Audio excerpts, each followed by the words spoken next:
Hello मेरे प्यारे दोस्तों, स्वागत है आप सभी का एक बार फिर से आपके अपने चहेते यूट्यूब चैनल पे, जहाँ पे आप सीखते हैं इंग्लिश के कॉन्सेप्ट्स को।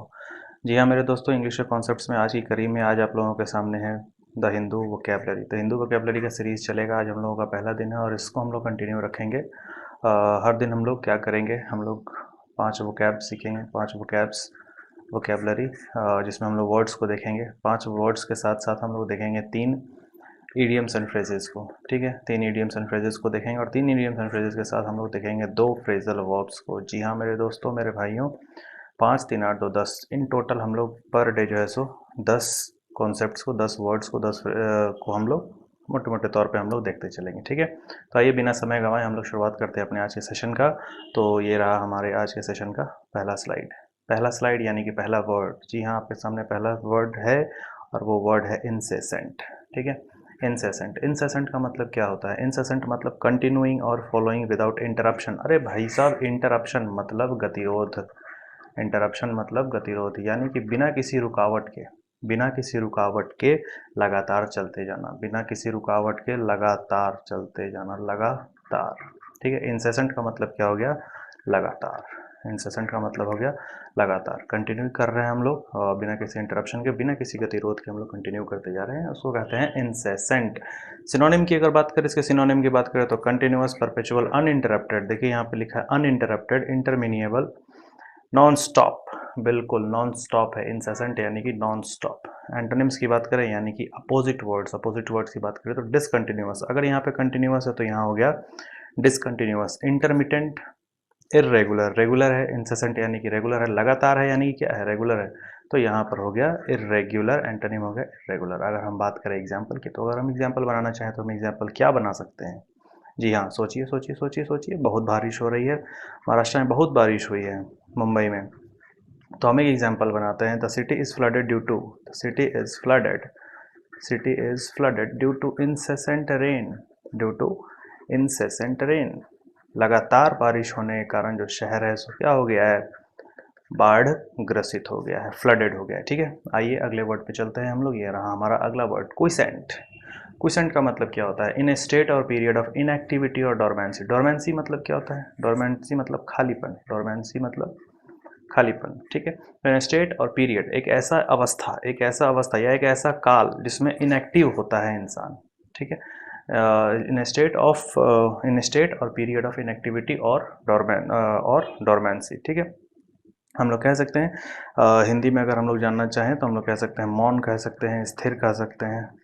ठीक है, मौन कह सकते हैं, स्थिर कर सकते हैं, ये सब वर्ड्स हम इसको, इसके हिंदी मीनिंग में कंटिन्यू कर सकते हैं। ठीक है, सिनोनिम की बात करें तो सिनोनिम में क्या क्या हो सकता है? इनएक्टिव हो सकता है, इनर्ट। आप लोग सुने होंगे, केमिस्ट्री में सुना होगा आप लोगों ने, इनर्ट गैस, है ना? इनर्ट गैस होता है क्लोरीन, फ्लोरीन, ब्रोमीन। ठीक है, तो वो सब क्या इनर्ट गैस है। तो भाई इनर्ट यानी कि ये क्या है? डोरमेंट है, इनएक्टिव है। लेटेंट, फैलो, फैलो लैंड बोलते हैं लोग, फैलो लैंड, खाली भूमि पड़ी हुई है, फैलो लैंड, तो भाई ये फैलो है। एंटोनिम्स की अगर बात करें, एंटोनिम्स में हमारे सामने क्या है? तो एक्टिव, वर्किंग, फंक्शनिंग। अगर यहाँ पे स्थिर बैठा हुआ है, बिना किसी काम के बैठा हुआ है, आइडली बैठा हुआ है, तो फिर यहाँ पे क्या हो जाएगा एंटोनिम इसका? कि ये एक्टिव हो गया, वर्किंग हो गया, या फिर फंक्शनिंग हो गया। अगर हम इसके बारे में बात करें, इसके एग्जाम्पल के बारे में बात करें, तो एग्जाम्पल क्या हो सकता है? These strikes have been held, these strikes, these strikes have been held by, held by quiescent, SCENT, quiescent workers। अब अगर बात करें इसके पार्ट्स ऑफ स्पीच की, ये कौन से पार्ट्स ऑफ स्पीच को बिलोंग करता है, तो मेरे भाई ये किसको बिलोंग करता है? ये एडजेक्टिव को बिलोंग करता है। ठीक है, इसलिए यहाँ पर इसे यूज़ किया गया है एक नाउन के पहले। ये हमारा नाउन है और इस नाउन के पहले यूज़ किया गया है क्विसेंट को। ठीक है, चलिए आइए तीसरे वर्ड पे चलते हैं हम लोग। आज के सेशन का तीसरा वर्ड है डिसगॉर्ज। डिसगॉर्ज यानी कि पोर समथिंग आउट। अब बात आ गई पोर समथिंग आउट यानी कि ढालना। ठीक है, पोर समथिंग आउट यानी कि बाहर ढालना। दूसरे शब्दों में हम कहें वॉमिट या प्यूक, यानी कि उल्टी कर देना। ठीक है, वॉमिट और प्यूक सब समझ सकते हैं, हिंदी लिखने की जरूरत नहीं है। वॉमिट या प्यूक यानी कि उल्टी कर देना। डिस्कॉर्ज का ये मतलब है something, to pour something out. अगर बात करें इसके पार्ट्स ऑफ स्पीच की, कौन सा पार्ट्स ऑफ स्पीच होगा? ये हो जाएगा हमारा वर्ब। इसके सिनोनिम में देखें तो pour out, discharge, eject, emit और एक्सपेल। ठीक है। एमिट वर्ड किसके साथ यूज़ कर सकते हैं हम? लाइट के साथ यूज़ कर सकते हैं, लाइट एमिट करता है। इजेक्ट किसी भी चीज़ को बाहर निकाल, अगर लैपटॉप है, लैपटॉप में से अगर आपका जो डीवीडी प्लेयर है, अगर डीवीडी को अगर बाहर करना है तो उसको क्या कहेंगे? इजेक्ट। पेन ड्राइव डालते हैं, पेन ड्राइव अगर निकालना है तो क्या होता है? इजेक्ट। एक्सपेल, एग्जाम के दौरान एक बच्चा चोरी करते हुए पकड़ा गया, एक्सपेल कर दिया उसको, ठीक है। सर्विस से डिस्चार्ज ले लिया, हॉस्पिटल में एडमिट होते हैं वहाँ से डिस्चार्ज हो जाता है, ठीक है, डिस्चार्ज कर दिया जाता है पेशेंट को। अगर हम बात करें इसके एंटोनिम की तो इसका एंटोनिम में क्या है? कीप डाउन, ठीक। अगर एग्जाम्पल की बात करें तो एग्जाम्पल में इससे क्या एग्जाम्पल हम बना सकते हैं? बताइए, सोचिए सोचिए सोचिए सोचिए। आइए एक एग्जाम्पल हम देखते हैं। After drinking too much, after drinking too much, बहुत ज़्यादा पी लेने के बाद, बहुत ज़्यादा पी लेने के बाद राजीव, राजीव जो है सो क्या किया? राजीव डिसगॉर्ज्ड, डिसगॉर्ज्ड। अब हम इसका डिसगॉर्ज्ड कर सकते हैं, ईडी लगा सकते हैं। क्यों लगा सकते हैं ईडी? क्योंकि ये हमारा वर्ब है। तो ये डिसगॉर्ज्ड मेरा जो है सो V1 है, तो इसमें हम ईडी लगा करके हम V2 बना सकते हैं इसको। Disgorged in his living room, in his living room, ठीक है। तो ये इससे हम एग्जाम्पल बना सकते हैं। चौथे वर्ड के ऊपर चलते हैं। आइए, ये हमारा चौथा वर्ड है विट्रियोलिक। अरे वाह भाई साहब, विट्रियोलिक। विट्रियोलिक अगर हम इसके बात करें, इसके पार्ट्स ऑफ स्पीच की, तो कौन से पार्ट्स ऑफ स्पीच को बिलोंग करेगा? ये बिलोंग करेगा एडजेक्टिव को, ठीक है। अगर इसके हम हिंदी मीनिंग की बात करें तो पहले हम इंग्लिश में देख लेते हैं। Filled with bitter criticism. अरे भाई साहब, क्रिटिसिज्म यानी कि आलोचना, आलोचना करना है, और बिटर क्रिटिसिज्म यानी कि कटु आलोचना करना है। कटु आलोचना, तो इसका हम एक मीनिंग समझ सकते हैं, वो हो जाएगा कटु। और दूसरा मीनिंग हम अगर हिंदी में देखना चाहें तो ये हो जाएगा व्यंग्यपूर्ण। व्यंग्यपूर्ण यानी कि फुल ऑफ क्रिटिसिज्म। यहाँ पे इंग्लिश में भी लिखा है फिल्ड विद बिटर क्रिटिसिज्म। अगर हम इसके सिनोनिम की बात करें तो सिनोनिम में क्या क्या है हमारे पास? एक्रीमोनियस, रैंकरस, बिटर, कॉस्टिक, मॉडर्न, एसर्बिक, ठीक है। और चूंकि ये कटु है, कटु बात है, तो प्रिय वचन बोलिए, है ना, प्रिय वचन बोलिए और मन को शीतल कीजिए। एंटोनिम यानी कि प्लीजेंट। यहाँ अगर कटु है तो यहाँ प्लीजेंट होगा, काइंड होगा, ठीक है। अगर हम एग्जाम्पल की बात करें तो एग्जाम्पल में क्या हो जाएगा? His words proved to be vitriolic, attacks, vitriolic attacks on the politician, on the politician. जो पॉलिटिशियन है उसके ऊपर उसके शब्द यानी कोई इंसान है जिसके बारे में कहा जा रहा है कि उसके शब्द जो हैं, तो पॉलिटिशियन जो था, जो नेता था, उसके ऊपर क्या हुआ? विट्रियोलिक अटैक्स हुआ, ठीक है, यानी कि व्यंग्यपूर्ण प्रहार किया उसके शब्दों ने, ठीक है। तो ये हमारा चौथा वर्ड था। आइए पांचवें वर्ड पे चलते हैं। ग्रैंडियर। ग्रैंडियर का मतलब क्या होता है? The quality of being very large, Vishal and special, और खास होना चाहिए, और ब्यूटीफुल या फिर खूबसूरत होना चाहिए। यानी कि हम सिंपल शब्दों में कहें यानी कि मैग्निफिसेंट, मैग्निफिसेंट हम कह सकते हैं, यानी कि मैग्निफिसेंट। अगर इसके हम हिंदी मीनिंग की बात करें तो इसका हिंदी मीनिंग क्या हो जाएगा? वैभव, वैभव या फिर ऐश्वर्य, ठीक है। सिनोनिम की बात करें तो स्प्लेंडर, मैग्निफिसेंस, ग्लोरी। स्प्लेंडर, अच्छा, ग्लोरी और मैग्निफिसेंस इसका मीनिंग है। दैट मीन्स कि ग्रैंडर जो है तो हमारा क्या है? ये हमारा नाउन है। जी हाँ, बिल्कुल। ये हमारा कौन सा पार्ट्स ऑफ स्पीच को बिलोंग करेगा? ये हमारे नाउन पार्ट्स ऑफ स्पीच को बिलोंग करेगा, ठीक है। एंटोनिम की अगर बात करें तो एंटोनिम में क्या है हमारे पास? Insignificance, obscurity and mediocrity. Insignificance, obscurity और मीडियोक्रिटी। तो अगर हम सिनोनिम एंटोनिम की जांच करने चलें तो ग्रैंडियर का एंटोनिम हमारे पास क्या है? ऑब्सक्योरिटी, मीडियोक्रिटी एंड इनसिग्निफिकेंस, ठीक है। एग्जाम्पल की बात करें तो एग्जाम्पल में हम लिख सकते हैं कि द सीनरी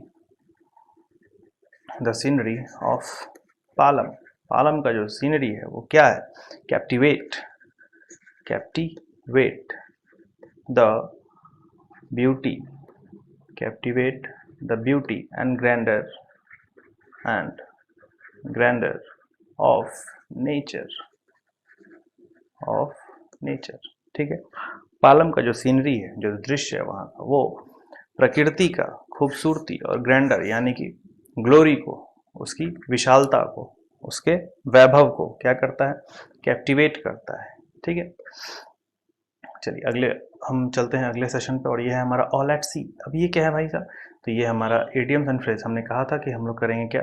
5 हम लोग करेंगे वर्ड्स। हमने कहा था कि 5 वर्ड्स करेंगे, 3 इडियम्स एंड फ्रेजेस करेंगे और 2 हम लोग फ्रेजल वर्ब करेंगे, ठीक है। तो ये 3 इडियम्स एंड फ्रेजेस का ये पहला है हमारे पास all at sea. All at sea का मतलब